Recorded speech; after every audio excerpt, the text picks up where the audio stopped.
আপনার টাকায় যারা চলে তারা কেন ঘরে টাইম মতো নামাজ পড়বে না? দোষ তাদের না, দোষ হলো আপনার। আপনার দোষ, আপনি কিছুই করেন না, আপনি গোলালু। এজন্য ছেলে মেয়েদেরকে নামাজের কথা বলবেন, তা না হলে একটা টাইমে ঠিকই ধরা খাওয়া লাগবে, হয় দুনিয়ায় না হয় কবরে। কিয়ামতের ময়দানে প্রতিটা মানুষ রবের আদালতে জবাবদিহির জন্য দাঁড়িয়ে যাবে। ওই সময় রব্বুল আলামিন সন্তানকে ডেকে বলবে, নামাজ কেন পড়লা না? তোমার বয়স 12 থেকে দেখলাম কোচিংয়ে গেলা, প্রাইভেটে গেলা, খাইলা, বল খেলাইলা, কত আনন্দ করলা, নামাজের নেকি কই?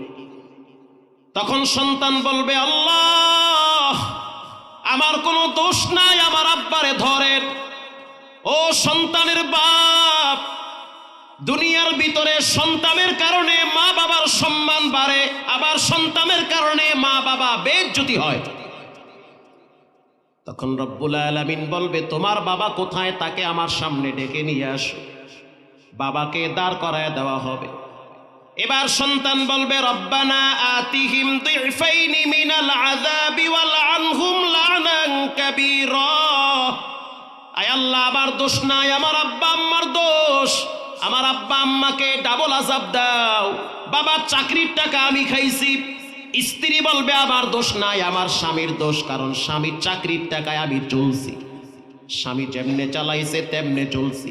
শুক্রবার দিন স্বামীর লাগে বিয়ে বাড়িতে যাওয়া লাগবে, লাল শাড়ি পইরা হিডা শুনছি, কিন্তু স্বামী একটা দিনও বলে নাই নামাজ পড়তে হবে, পর্দায় থাকতে হবে। সংসার যদি করতে চাও, আবার টাকা যদি খাইতে চাও, তাহলে আল্লাহর বিধান মানতে হবে। এই কথা যদি স্বামী বলতে না পারে, সে ব্যর্থ স্বামী। সে ব্যর্থ স্বামী। কিসের স্বামী সে? প্রিয় ভাইয়েরা আমার, এজন্য রব্বুল আলামিন বলেন, ইন্নামাল মুমিনুনা আল্লাযীনা ইযা যুকিরাল্লাহু ওয়াজিলাত কুলুবুহুম। মুমিনদের 5টা গুণের প্রথম গুণ হলো, মুমিনদের সামনে যখন আল্লাহর কথা বলা হবে, তখন মুমিনদের কলিজার ভিতরে একজনের ভয় আঘাত করবে। তিনি হলেন কে? ওয়া ইযা তুলিয়াত আলাইহি